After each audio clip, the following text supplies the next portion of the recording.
let's pop in some furniture. So I want to get to my blocks palette. A couple ways to do that. I can go over to insert. And if you remember, if I click on insert here, I have all of the blocks that are currently inside my drawing. But if I want to select additional blocks, I can click blocks from libraries down here.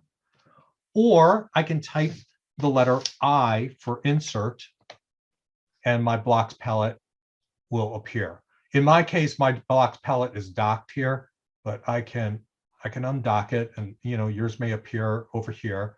And if you want to dock it, just drag it over to the right side or the left side. It'll dock it either side. I generally like my blocks palette docked off to the right, and I'm ready to go. So I have mine already, just coincidentally, is set here to office furniture. But if yours is not, you'll just click on this little button here, which pops up the dialog box, and you can drill down to your jump drive to 2D blocks.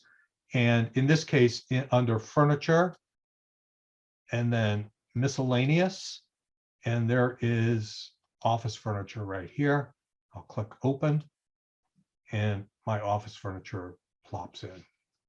So the partner here, they get the big desk, right? They're the partners. So there's a couple different desks here. There's a 30-inch by 60 desk, and you can see the label here is desk 3060. That identifies the size of the desk. This one is a 3672 desk. That's the one I'm going to use. So I'll pull in a 30. I'll put it over here. Put in that desk, and he has two credenzas. So that's a 72-inch wide desk. So we'll use a 72-inch wide credenza here, and I'm going to pull that in.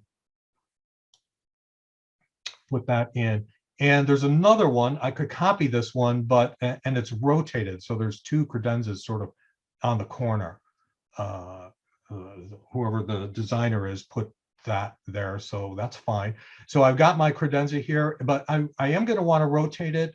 And again, AutoCAD allows me to do an insert with a rotation automatically if down here under insert options, I check rotate or rotation. So now I'll drag that one in. And why didn't it rotate? All right, for some reason that didn't rotate, so I will just rotate it. I'll just go over here, click on rotate, select the object, I'll click that corner and just rotate it up 90 degrees. All right, so I want to move this so that that corner is right on that corner, and I want to move these down into place. So I'm going to move this down so it's right on the baseboard, and that in general is a no-no. You don't want ever really furniture to actually be touching the baseboard. It'll burn it. It'll burn the furniture in the wintertime. So so I'm going to move this, and I'll select the two baseboards, and I want my ortho on, and I'm just going to move it up 2 inches. And the same, now I need to move it over to the left. So I'll select my two baseboards, click a point here, and then move that from that baseboard 2 inches. So move, go over 2 inches. So what would happen here is the design. What we would do is we would put a continuous L-shaped top over these two pieces of millwork credenzas here. So there would be one continuous top, and it would probably extend back here, and it would be trimmed out at this corner, and that way the guy would have a nice continuous top there. So the baseboard heater is on the located on the exterior, like all around the room. Is that right? That is correct. Yes. This line here is baseboard heater. This is baseboard heater too. Yeah. It's very Okay. common in an office for underneath the window lines, there is a baseboard. Electrical? Is that electrical then? Not necessarily. It could be hot water. Okay. It could be either. Yes. Also online, it says that the clearance, like the distance that combustible material needs, like the Yeah. minimum amount is 12 inches from the heater. Well, yeah, but we're going to assume that it says that. I wonder if that's not for upholstered things though. Because we wouldn't want to move this furniture 12 inches from the baseboard. You know, that would just be odd. So as a rule, I usually move I make sure that my furniture is usually 2 inches off the wall or the baseboard. I never have furniture like, well, sometimes I do have furniture on the wall, like a table or something. But for this, let's just offset it 2 inches or move it off the baseboard 2 inches. All right, so I need a chair here, and there is a bunch of chairs here. There's a conference chair, a general chair, a secretarial chair. I don't like the name of that. And I guess these are side chairs, so I'm going to have two side chairs here, and I'll just put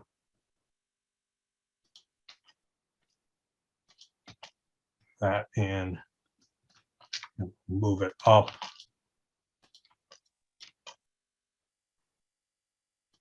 And I think what I'm going to do is I'm going to mirror this. And then I need oh, here, I think this is, I'm not sure if this, no, that's just a lounge chair.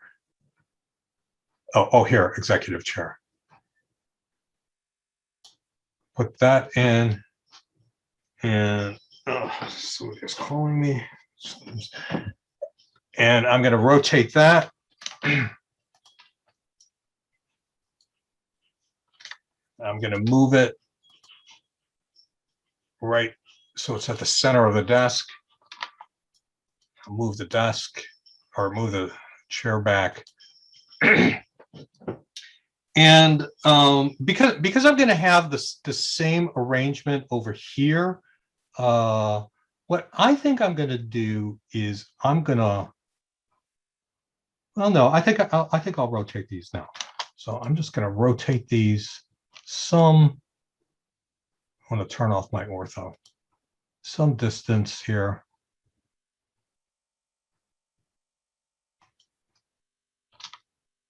Move them into place.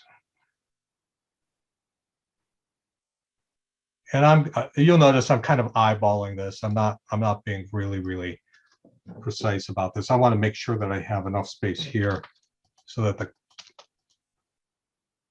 principal can get, you know, at their desk.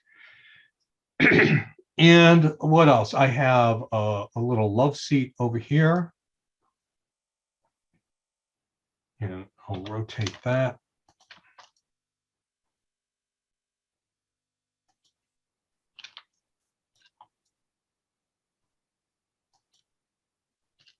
And I have club chair here.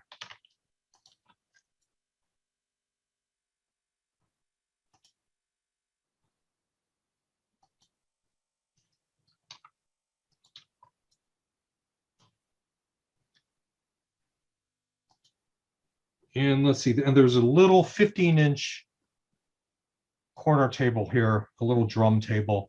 So I'll just use circle and circle. Oh. And what did I say? 15 inches. So half of 15 is 7.5. Or if I don't want to figure out what the radius is, I can just go over here to diameter, click on diameter and type in 15. Oh, I guess it was 15 radius. I guess it was a 15, I guess it's a 30-inch. So let's try that again. Circle, 15-inch radius. There we go. All right. So let's just talk about office design in general. We have done, oh my gosh, I can't tell you how many offices we've designed in the Chicago area. And there's sort of three schools of thought about offices. There is conservative, and then there's moderate, and then there's really, really open.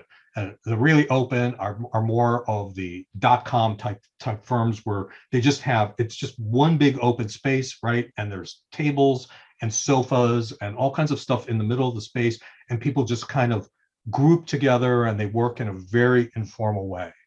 Then there is a sort of a medium type space where there's offices usually running along the window line, and then the middle has workstations. And then there are, and this applies very much to law offices, where everyone has an office. You know, you want to be able to close the door and you want to talk privately with a client, and you need to have that privacy. And there is a certain level of esteem in working in your own office rather than in a workstation. And law offices, well, most offices sort of are divided into three different types. There's the partner's office, which is big. Then there is a middle manager, which is a medium size. And then there is sort of, it's called a C office, which is just sort of a, you know, a partner or an associate. I guess an associate would be in a C office. And the culture generally is that all associates' offices are identical as far as furniture is concerned, or as close to identical as possible, because they're all at the same pay grade, they all do the same thing, and they all need to be seen equal to each other. So if one associate has, you know, a plant in it, he's over the other associates. So I know it seems kind of silly, but it's the truth. So you want to, when we design these associates offices, what I'm going to do is I'm going to design one and then turn it into a block, and then copy the block into the other three associates offices so that they are all the same. And I think what I'm going to do for the sake of this is do it with the partners. You don't always see the same, you know, if there's two partners, they generally won't always be the same. But for the sake of this exercise here, I'm going to make the partners' offices the same as well. So the first thing I want to do is take the furniture off of the walls layer and put it on the furniture layer. I'm going to put on furniture too. We want our furniture to be on the furniture layer. Now what I'm going to do is I'm going to create a block. So I'll just type block, and I need to give it a name. And I usually, when there's different size offices, I usually preface it with office or OFF dash, and then I'll just type, you know, whose it is. So I'll just say partner. I can spell it. And then I need to pick a base point. I'll just sort of pick this corner right here. And you need to select the objects in the block, which are all of the desks. So Paul, you wouldn't create this on the 0 layer because it's office furniture and it's always going to be on a furniture layer? Yeah, if I know that, you know, if I know all of the furniture is going to be on the furniture layer, well, yes, that's what I would do. Yes. So let me do that again.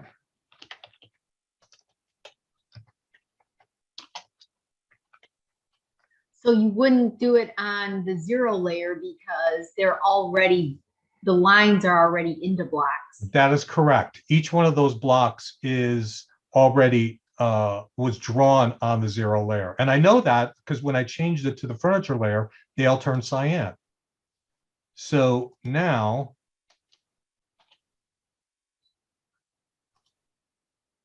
I've got my partners, and when I just click, instead of clicking a desk, both, everything in the partner's office selected. So now I'm just going to mirror this.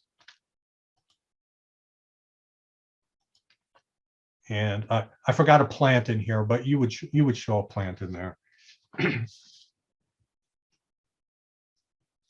So now, again, so for the partners, you may later on be working with, a furniture dealer, right? Knoll or Steelcase or Global or Kimball, and they may have different furniture at different sizes, right? Maybe they have an extra long credenza behind the desk or something like that, and you may want to use that extra long credenza. So all you need to do is edit the credenza for one partner, and everything would be changed for all of the partners. So that it's a nice way to do it, and it saves time. Or you may want to take the plant out of all of the partners' offices. So you remove the plant from one associate's office, and the plant disappears from all of the associates. All right, so I'm not going to populate the partner or the associates' offices here. I think you get the idea. What I want to do is I want to move over to the reception desk and to the paralegals here. And so the receptionist desk generally is on a millwork, is generally, custom millwork, and it's, wood or plastic laminate or corian, or may have a granite top on it or some other stone. So that would all be millwork. So we're going to draw a millwork reception desk. And I'm going to, because it's all going to be millwork, I will go to my millwork layer here. And I'll start with a line here, and just right here. And a receptionist desk generally is 30 inches deep. So I will offset 30 inches. There it is. And usually at the front of the reception desk is a transaction top.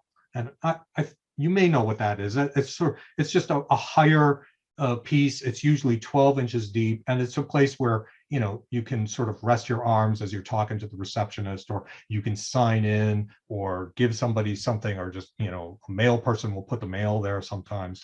So that usually is 12 inches deep. So I'm going to offset that 12 inches or a foot. And there it is. There's my receptionist desk. And I want to give them a chair. Which is the right chair? Oh, secretarial chair, I guess. I'm going to give her executive chair. I'm going to give them all executive chairs because I think that's what they should have. So I'll move this chair to the midpoint of the reception desk. And the problem here is that, of course, when I brought the chair in, it came in on the millwork layer. It came on the millwork layer because I have millwork selected. So what I can do is I can select the chair and then put it on the furniture 2 layer. Okay. So now I've got a question, Paul. Sure. When you lose, when you lose your whole drawing again, what's the command to bring it all back into your view? I'm looking through my notes, but when everything somehow you zoomed in too far, zoomed out, and it goes into the ether, how do you bring it back again? Zoom extents. So you type the letter Z for zoom, and then E for extents, and it will zoom out all of your drawing. Yeah. Thank you. Good refresher. All right, so I have a paralegal here, and the paralegal is going to be systems furniture, which generally is workstations, right? I mean, it could actually be millwork if we wanted it to be, but I guess it could be either. but I'm gonna make it systems furniture. So it'll actually end up being on the furniture layer. And what I like to do, and this is a personal preference, I like to put systems furniture on its own furniture layer. So we have a furniture 2 and a furniture 1, or furniture 2 and furniture 1. So I'm going to put this on furniture 1. And the paralegal's desk is 72 inches long. So I'm going to draw a line here. It's going to come up right from this corner here. It's going to be 72 inches long. 72, enter. And it comes across 30 inches. Comes back down. Oops, I did that wrong, didn't I? Let's try that again. I'm going to turn my ortho on to make sure I'm drawing horizontally 30 inches and then down back there. And we're going to put a transaction top on his desk too. So I will offset 12 inches. And then they have a return, and the returns are usually 18 inches deep. So I could draw, you know, a line across 18 inches, but I'm just to do it differently, I'm going to offset 18. And now that's fine that desk goes past the wall. I'm sorry, repeat that. That's okay that the desk goes past the partition wall, like into that's like into the walkway. If it were me, I would extend this partition wall. That's what I would do. But I was kind of following what the instructions here are saying. Oh. So yeah, I would either reduce the width of the paralegal's desk, or I would extend this another 6 inches. But for now, we'll call this okay. Okay. Oops. So I'm going to trim this, and I'm going to select this, and I'm going to put it on the furniture 2 layer, furniture 1 layer. And I'll give them a chair. So I'll just copy this chair here.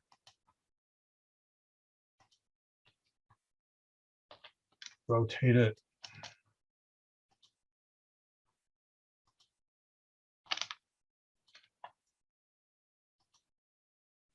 And now I'll mirror this, right?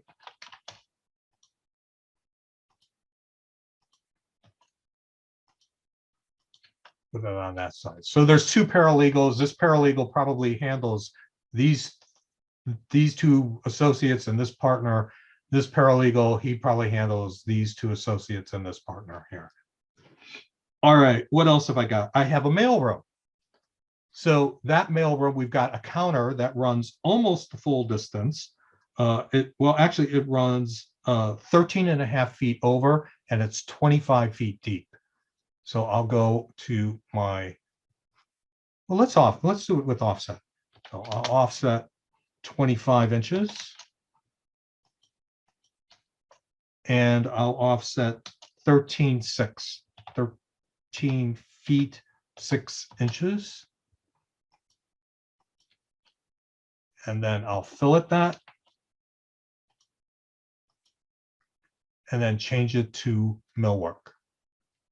So up until now, what I've been doing is I select the objects I want to change, right? And then I go up here and I change it to the layer that I want to change it to. But there is another really wonderful, wonderful tool that that you can use to make your life a little easier. And it is called Match Properties. And it is right here. And it looks like a little, I don't know what that is. To me, that looks like an old school Macintosh computer. And there's a little paintbrush. And it's just like when you would use Match Properties in Microsoft Word or in Photoshop, if you're familiar with Photoshop. So I can click Match Properties. And it's prompting me for the source object, what I want to match to. So I'm going to select this because I want to put this counter on the millwork layer. So I'm going to select this piece of millwork right here. And now you'll notice my cursor turned into a little paintbrush, and it's asking for the destination objects, plural. So I can just click on this line and this line, and has put that millwork on, or those two lines on my millwork layer. So I don't have to, I can, but I don't have to click on the object and then go over to the layers drop down here and click the millwork layer. I could do it that way, or I can use this cool tool called Match Properties. I use it constantly. I use it so much. So I think you'll find it useful. Give it a shot when you're working. Is that generally like the point of that, to match the properties? Is that generally like used for things that are associated with like other objects, like building elements and structural? I'm sorry, like what? Like if there's like things that are associated, like they reach like horizontally from one end point to another, and you like, or do you just want to do that by layer? I'm not totally following you, but let me just try to explain it and see if this answers your question. What Match Properties does, again, when it has to do with the layers. Well, no, it doesn't necessarily. There are, okay, let me think about it. Okay, so let's talk about the properties palette. I don't think we even talked about that. And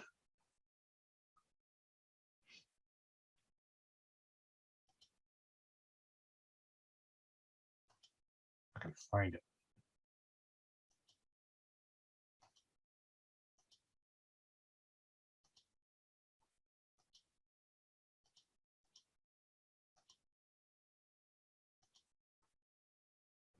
I think it's right there. Yeah, it's right here. So the property, I have my properties palette on, and it's collapsed over here. So let me just pull it out here. If you don't have the properties palette, and you probably don't, I'll just close it here. Right here under view, properties is right here. And if I click on it, this palette pops up. And I just always have my properties palette docked to the left here. It's just always there. And what the properties palette does is it gives you information about either your drawing or a specific object in your drawing. So in this case, I have no specific object drawing. I have no specific object selected. So it's giving me information about the drawing in general. It's telling me that currently I'm on furniture 1 and my line type is by layer, blah, blah, blah, blah, blah. But as soon as I select an object, I'll just select this chair here. It's giving me specific information about that chair. It's giving me the scale factor of the chair. It's giving me the geometry, the position from the 0 point in the drawing where that chair is located. It's telling me the color, which is by layer, and it's telling me what layer it's on. So it's on furniture 2. So the furniture 2 layer is cyan. That's why it's showing cyan.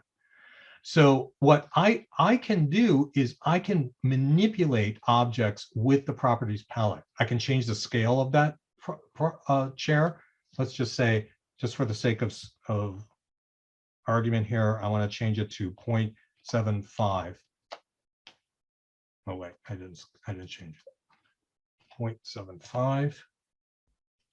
And you'll notice it made that chair skinny. And if I want to change the Y direction of it, I can make it 0.75. And I've reduced the size of the chair. Now we've been using the scale command to change the size, of those, the sinks. Last week, we changed the size of the sinks using the scale command. This is another way that you could do it. So the advantage of doing it this way is you can have unequal scales. You can have your X scale at 0.75, and you could have your Y scale at 1 if you'd like.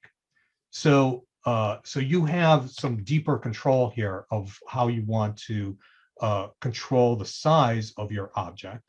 And you can also change the color of your object. I could go here and I could make that object red.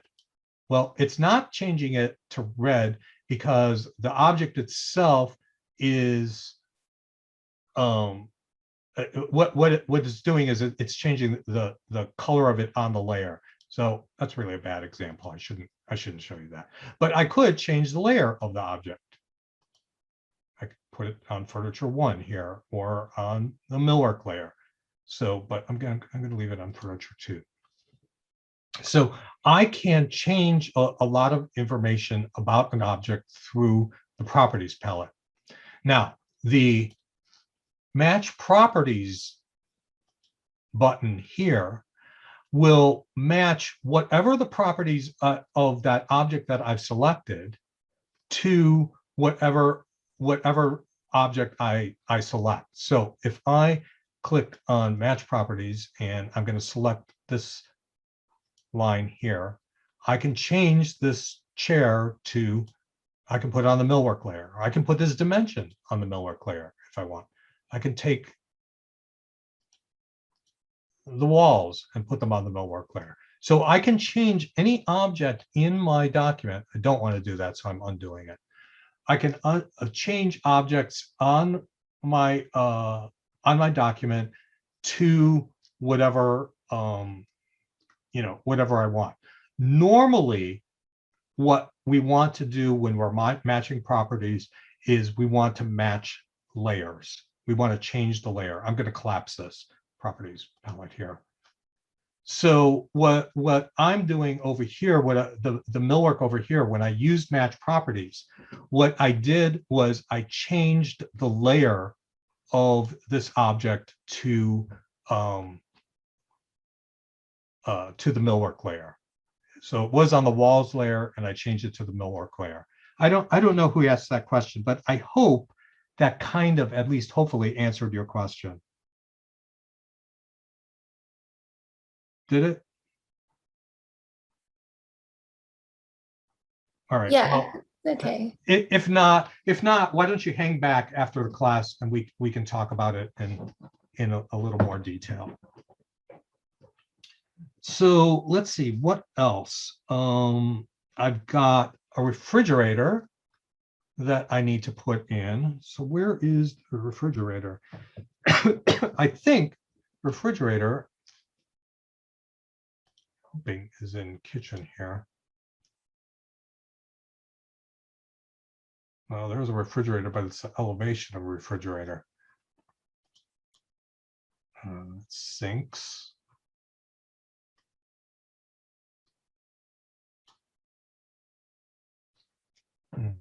I might have to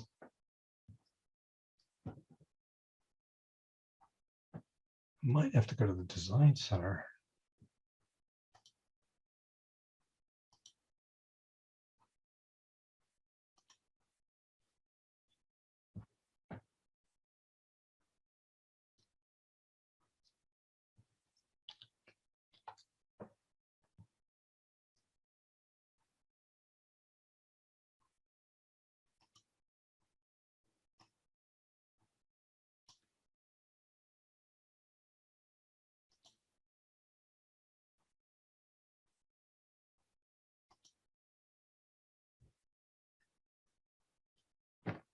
I don't know where the refrigerator is.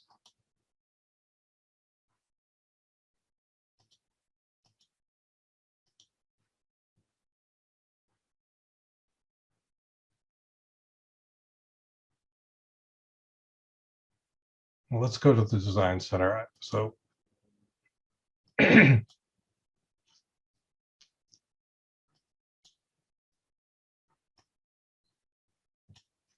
so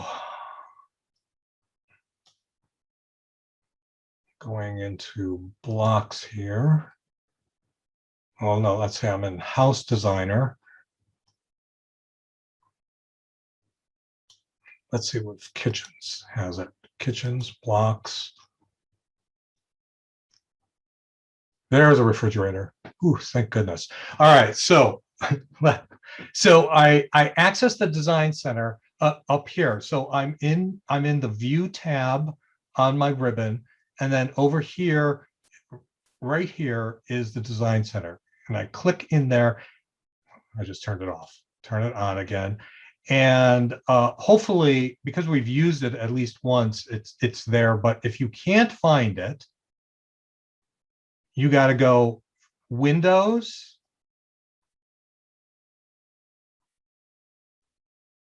Program Files, Autodesk 2021. I know this is convoluted.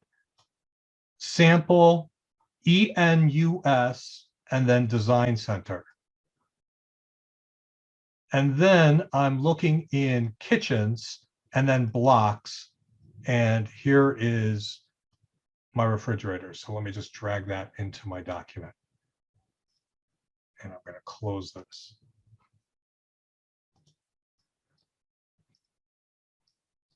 And I'm going to put it on.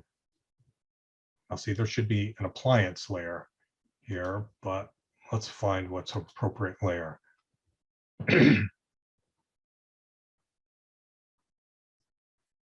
It doesn't belong on the Millwork layer, but I'm going to put it on the Millwork layer. I'm going to rotate it. And I'm going to move it into this corner.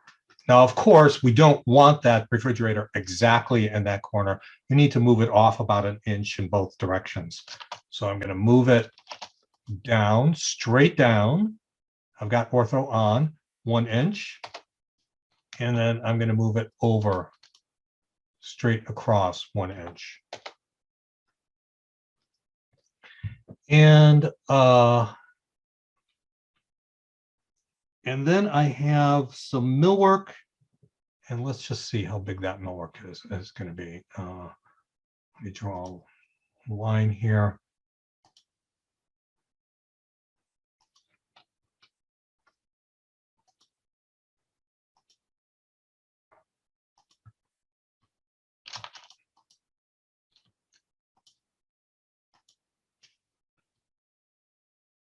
And let's just change this to millwork layer, just so we can see it a little better.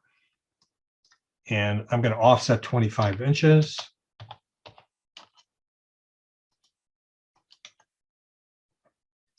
And I want this piece, right now, this edge of the millwork is aligned with the refrigerator. I want to offset that or move it. I'll move it down 1 inch.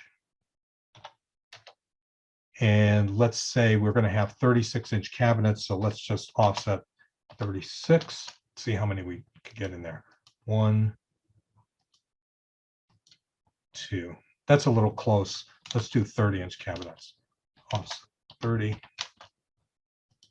1, 2. So 60 inches or 2 30-inch cabinets. And then I'll clean this up.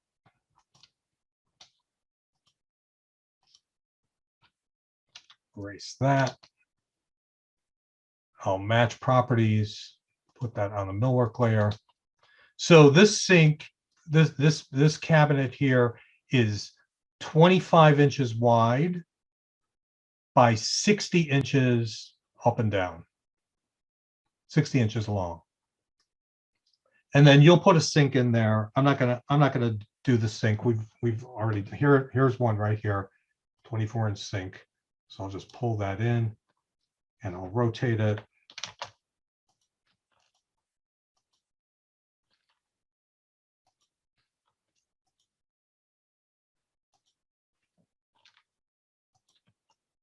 Move it back into place. And for sake of argument, I'm going to put this on the millwork layer. Maybe I shouldn't have done millwork. Maybe I should have left all the millwork on walls. But I do, as whoever pointed out, about putting things on different layers, it is the right thing to do, to put virtually everything. Yeah, I mean, I'll maybe at the end of the semester, I'll show you some of my drawings that I've done that, I mean, there's, 30 or 40 layers on the drawing. All right, what else have we got? We have a couple tables here. We have two 36-inch tables. So I'll do a circle. Let me go on the furniture 2 layer here. 236, so that's 18 inches radius. And I've got some chairs around it. Go back to my office furniture, and I just have, here's a general chair. And I'm going to move this chair so it's right at the quadrant, and then I'll move it directly up just an inch or two. And I'll do a polar array. Select the chair, select the center point of the array, and then I only want 4 chairs. So up here on items, I'll change that to 4. And that's good. And then, oh, I have it rotated. So I'll just rotate from the center there, and I'll just rotate it 45 degrees. And I can turn that on.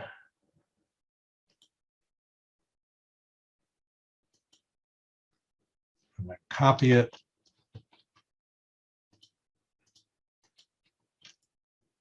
And I've got 2 tables in place. What else? We got a conference table. So, and it's a boat conference.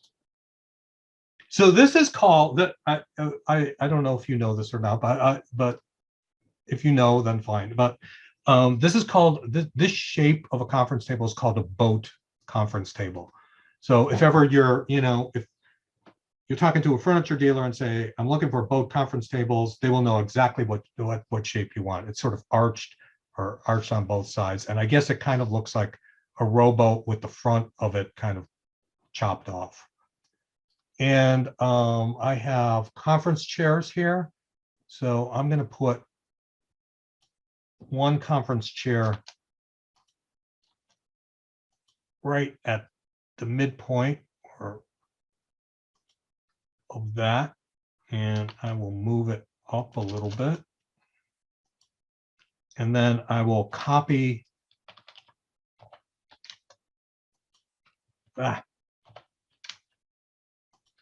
copy it over here. And in general, you don't want, you want your conference tables to face the tables. So I'm just going to rotate this, use that, and I'm just going to eyeball it just so it kind of looks like it's facing the table, and I'll just move it so it's kind of looks like it's the same distance as the other one. And so everything looks nice and neat and equal. I could do the same thing over here, but what I'm going to do is I'm going to select this one and I'm going to mirror it. So I'll go from the midpoint of the boat and mirror it right there. And then I want chairs on the other side, so I'll select those. Pick the midpoint of the conference table on this side. I've got those. Let's add one more. Rotate this one. Put it from the midpoint to the midpoint there. And then mirror that one. Or draw it again, either way. So there I've got my conference table. I have a little 72-inch credenza in there. So I'll place that right there. A couple plants in there. Let's look at the law library.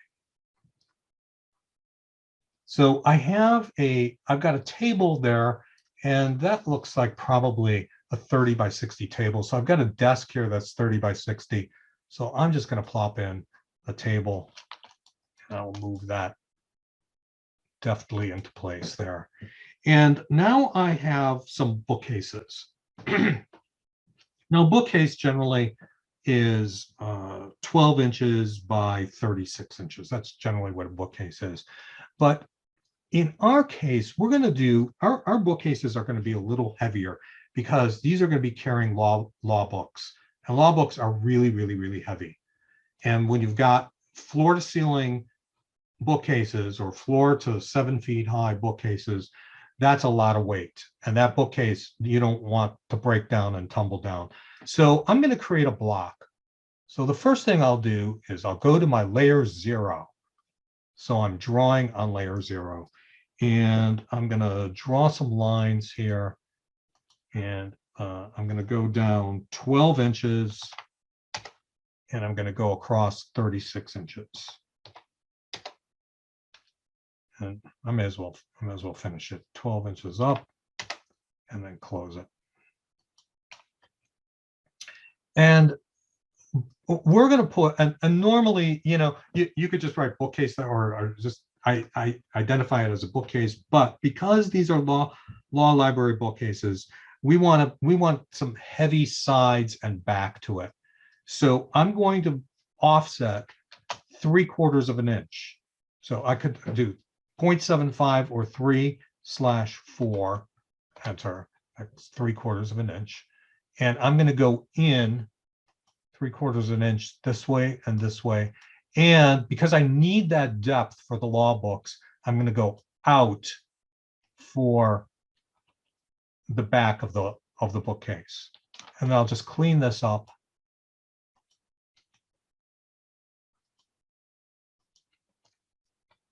And now I will make this a block. So I'll type the word block.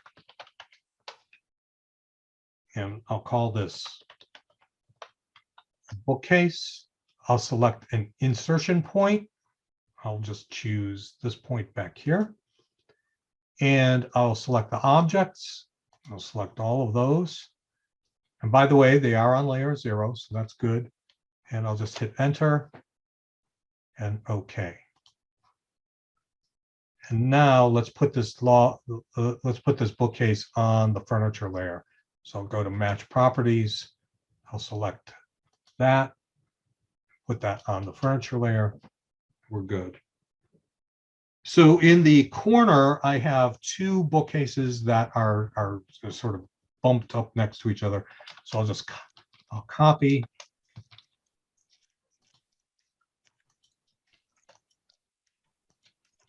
And rotate. And I'll move that corner to this corner. Now, normally what would happen is that you would put a trim piece here, you know, probably maybe it'd be a quarter round here or, you know, a bevel, something like that, just to clean up this corner. But I'm not gonna worry about that. So I want to move these into place. And unlike what I did at the exterior walls, what I want to do here is I want these to actually touch the walls. And the reason is we don't have a baseboard here, so there's nothing that is going to damage the millwork. But the other thing is these are heavy, right? And they could tumble over.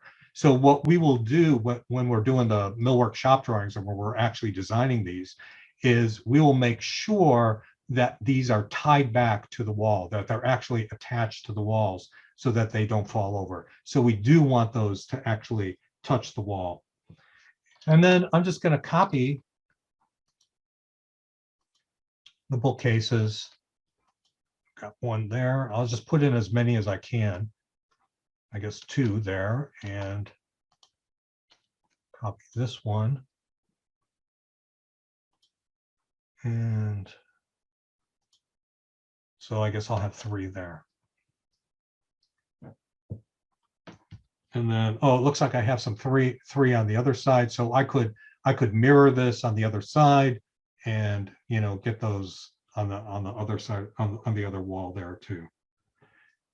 And let's see, the other thing is I have some lateral files here. You know, one thing, if you ever do a law office, one thing that they have a lot of is files. I mean, you can't believe it.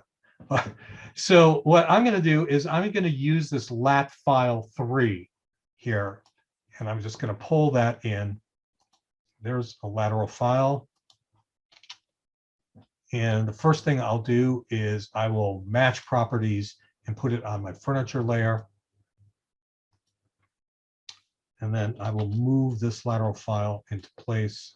I'll just tuck it right in there. And then copy them over.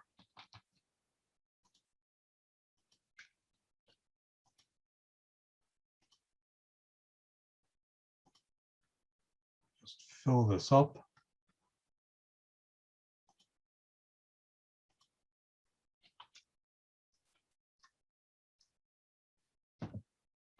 And I'm good.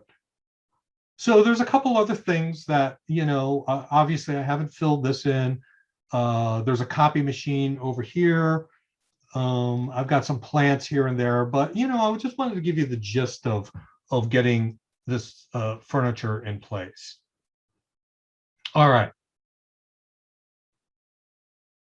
So let's go over to my A-size portrait here. And I have already my viewport here, and it is on the viewport layer, and it is set to 1/8 of an inch. By the way, in last week's homework, there was one person who did not put the viewport on the viewport layer and one person who did not lock the viewport. And my dream, my goal for the semester is hopefully every single one of you by the end of the semester or before, or maybe next class, will have all their viewports on the viewport layer and all the viewports locked. It's just, I hate to keep hounding you on it, but it is truly important. All right, so I have my my viewport set up. I've got my viewport set to 1/8 of an inch scale, and then I locked my viewport, and it is on the viewports layer. And now I have two things left. I want to get rid of this dimension because I don't need to see it on this drawing, this furniture plan. And I want to annotate and add some labels to each of these rooms. So this is an important dimension, and I don't want to lose it forever. And remember, I'm here on model space. There it is. And here, I want to get rid of it from this view, from this viewport. So I'm going to go into model space either by double clicking inside the viewport, or I can click on this paper tab and change it to model tab. Either way will get me into model space. And there is the object that I want to get rid of. And what I'm going to do is I'm going to freeze it in this viewport. I'm not going, it'll be visible elsewhere, but in this viewport, I won't see it. And there's a couple ways to do it. The first is to select the object. And then I go down here, and it's on the dimension layer, right? Because dimension selected here. And in the dimension layer here, there is a little box here. There's the lock to lock the layer. And there is this light bulb, which turns the layer on and off. And this, which freezes, or it says freeze or thaw in all viewports. And next to it is freeze or thaw in the current viewport. So if I click on it, you'll see that a little snowflake has appeared right there. And that is telling me that in this viewport, this dimension layer is frozen. And lo and behold, if you look down here, the dimension layer is not appearing. If I go back to my model space, there it is, it's still there, but in this viewport, it's not there. It's not visible. Now there's another way to do it. Let me undo that. So I'll go back, I'll click down here, and I'll find my dimension layer, and I'll click on freezer thaw and current viewport. And there it is, the dimensions there. And by the way, this dimension also disappeared because it was on the same layer. The other way to do it is right below this drop down here, there are a couple little buttons here. I can lock my layer, not the viewport, but I can lock the layer from here. And right here, you'll see there is a little layer with a little snowflake, and that will freeze also any objects that I select that are in the viewport that I have active. So if I click on this and click on the dimension layer, it freezes the dimension layer.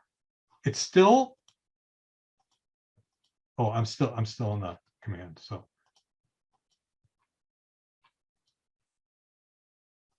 it's still there, but in here, that layer is frozen. So I can, let me just do it again, and let's just freeze the furniture, or let's just freeze the millwork. So I just click on the millwork, and all the millwork's gone, all of it, in the mail room, in the kitchen, receptionist desk. It's all gone from this view. So to get it back, I have to go here, and I click and turn on my millwork that way. Or I can go to layer properties.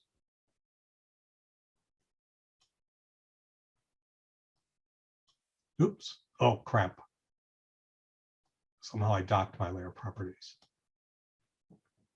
And let's see, and in right here, this VP freeze, viewport freeze, my dimension layer is still frozen, and you can see the tiny little snowflake on that right there. So if I click on that, yeah, now that snowflake disappears and my dimensions are back. So I want to, for this view, what you're going to be turning in, I want to turn off my dimensions in that view. So I'm going to do it this way. I'm going to go, I'm in my viewport here. I'm in model space, white model space. I'll click on this little button here, this freeze button, and I'll freeze my dimension layer. Boink. Now my dimensions are gone or frozen in this view. All right. So finally, at last, let's talk about some text. First thing I want to do is go to my text layer. I want to draw my text on the correct layer. Next, I'm going to go over to annotate. Now, in the template that we created for you and that you are using on for your drawings, we have some text sizes that have been set. And when I want to select a text size, right here, so in the annotate ribbon here, I can choose the two different kinds of text, multi-line text and single line text. And I can toggle back and forth there. And I need to choose the text height that I want to, the height I want my text to be at. So mine is set to 3/32 of an inch high. And there's a bunch of text styles here. And these text styles are these three here, 3/16 or 3/32, 3/16, and 1/8 have been set for you. So if you want text at 1/8 of an inch high, you'll click on this text style, and you'll notice that the text style is set to 1/8 inch. If you want 3/16, you'll select that text style. And if you want 3/32, you'll select that text style. So when do we use what? Well, 3/32 is the smallest. And when you put your dimensions in, let me just go over to model space here. when you put your dimensions in here, that text is coming in at what would be 3/32 of an inch if you measured it while you're in paper space. If I print this out and I drop a scale down on that text dimension, which is frozen here, that text would come in at 3/32 of an inch high. Now, when we are actually drawing in model space, this text is actually, so this wall is 6 feet long, right? And this text is not 3/32 of an inch high. If it was 3/32 of an inch high, it would be tiny, teeny, tiny, right? But this text, let me see if I can measure this text.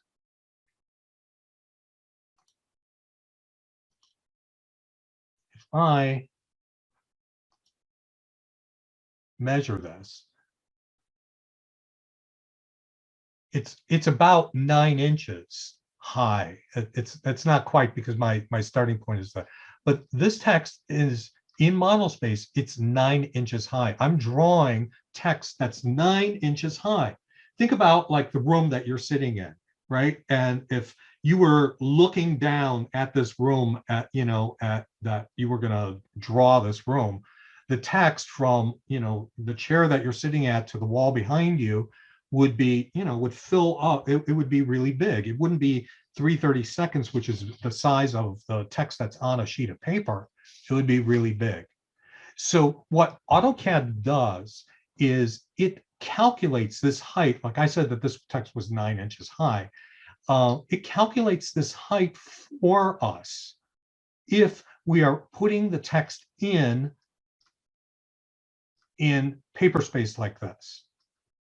Similarly, when we were putting in dimensions, if I went to annotate here and I put in a linear dimension, it's going to know that my dimension size scale is 1/8 inch here.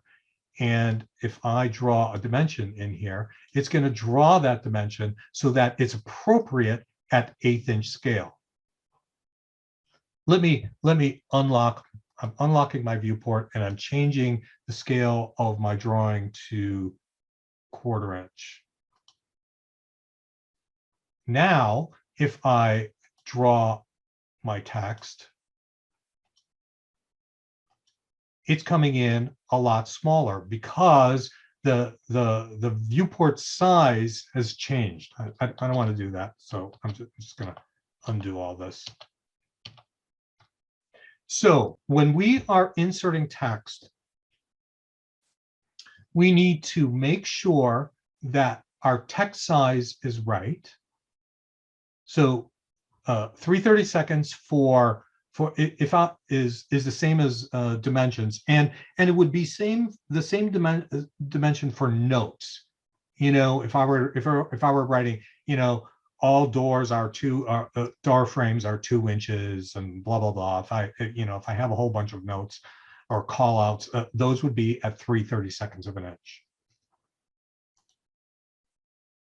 3/1/8 is the next size bigger, and that would be for room names.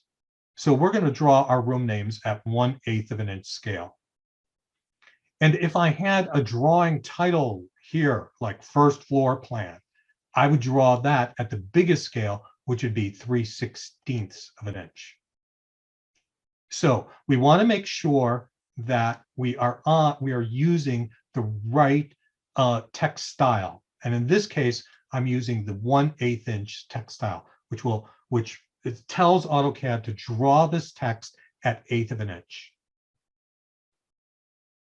The second thing is, now we don't need to worry about the viewport scale here. It's set to 1/8 inch.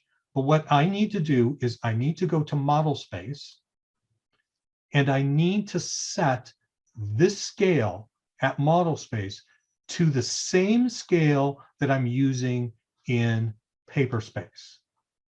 So paper space is set to 1/8. I go to model space, and I set that also to 1/8 of an inch. This makes everything nice and clear for AutoCAD. It understands what that I want to be I want to be putting in text at 1/8" scale. All right, so I can do, let me collapse my properties here. So I'm going to start plopping text in here. And there's two different kinds of text. There's single line text and there is multi-line text. If I want to do paragraphs or something like that, I will definitely use multi-line text. But for this, what I'm going to do right now is I'm just going to do single line text. So I'm going to select single line text. I'll just select it. And AutoCAD is prompting me, specify the start point of the text. So I'm going to just go in to here someplace, and I'm just going to click. And now AutoCAD is asking for the rotation angle of the text. How, if I want to rotate that text in at some angle. I do not. So by default, if you'll notice down here, specify rotation angle of text, by default it's set to 0, which is exactly what I want. So I'm going to hit enter. I'm not rotating my text. And you'll notice that now my cursor has turned into the blinking cursor text, and it's ready for me to put in text. So I'm going to type in partner, caps. And when we're drafting and when we're drawing in AutoCAD, or you're doing any kind of drawings like this, except for possibly presentation drawings, we always want to be in caps. So when I'm done typing, I'll hit enter, and it thinks I'm going to type another line of text, but I'm not, so I'll just hit enter again. And now I have partner. Let me go through it again. Single line text. I'll click. It's asking me for the rotation angle. 0 is correct, so I'll just hit enter. And now I'll type associate.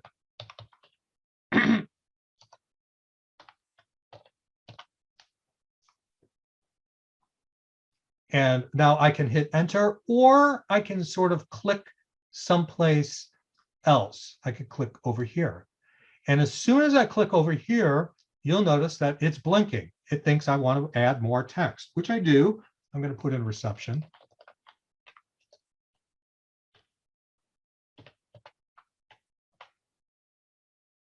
And over here, I'll click law.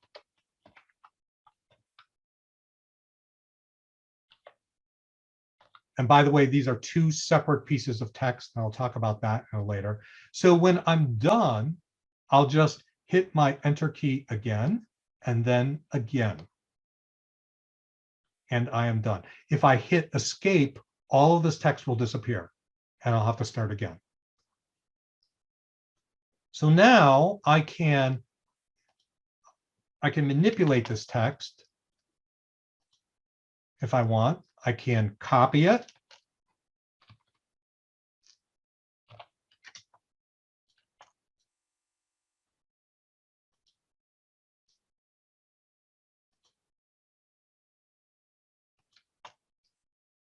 I can do whatever the heck I please with that text.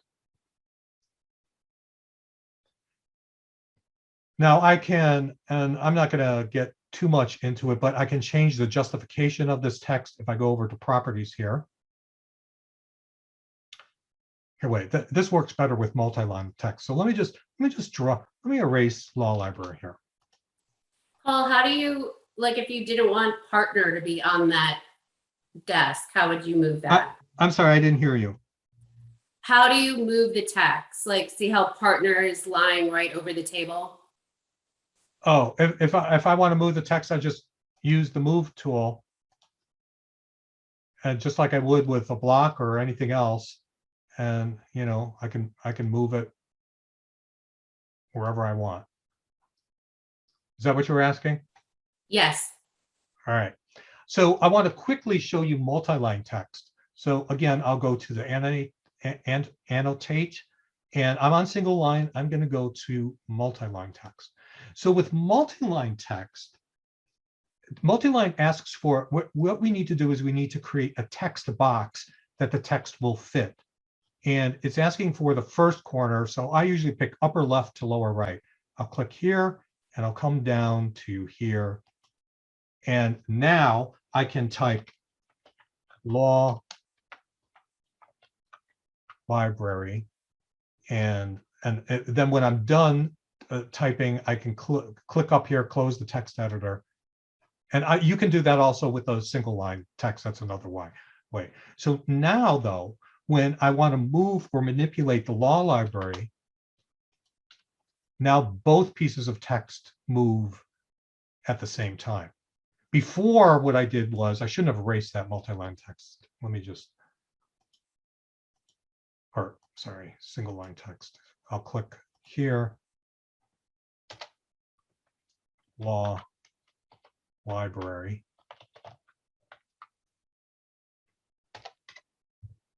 Now, when if I want to move this, you'll notice that each piece of text is independent of the other. This with law library, when I have a multi-line in a text box, both of them will work together.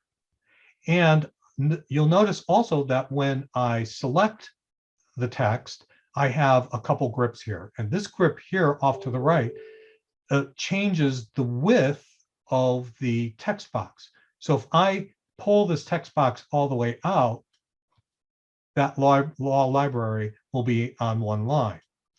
If I push the text box back, if the text is wider than the text box, it puts it on a separate line.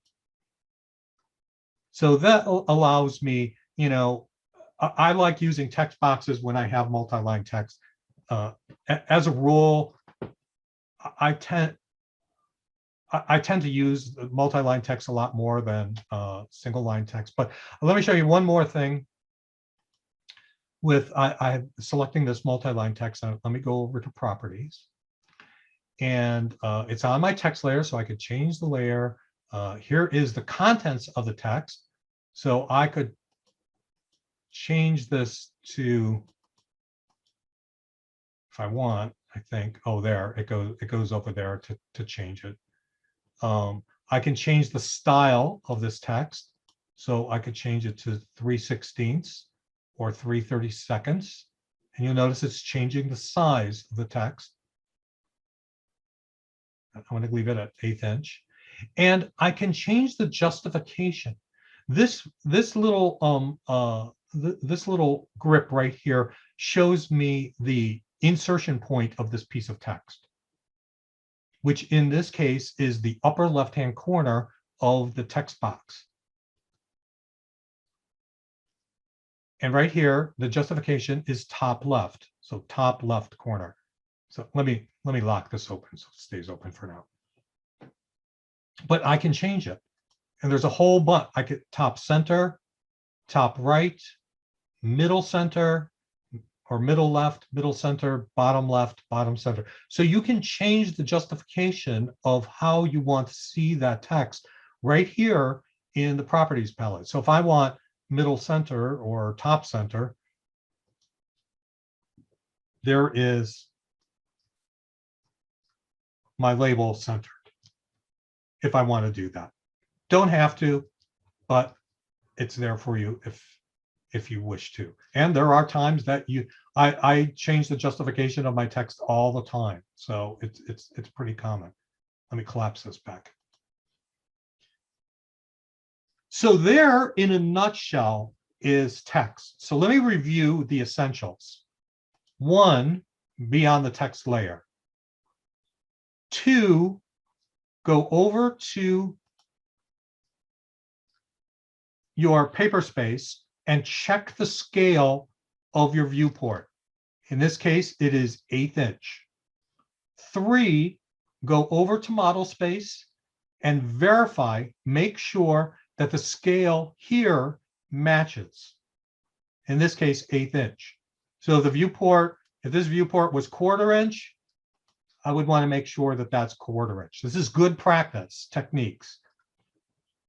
And then go over to annotate and decide what scale text I want to put in, 1/8 inch, 3/16, or 3/32.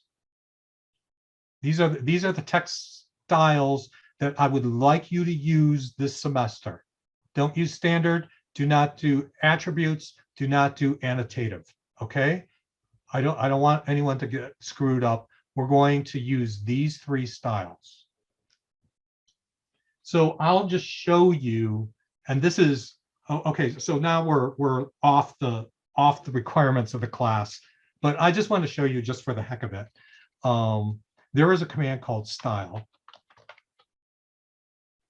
And this adjusts the text styles that I am working on. And I can play with a whole bunch of things. I can change the width factor of the text styles. You know, I might want to make them a little narrower. Let me just make it like make it 0.8. So you'll notice this is the preview here of what it's going to look like. And if I click apply and close, you'll notice, because it's kind of hard to see, but the text style size changed. Oops.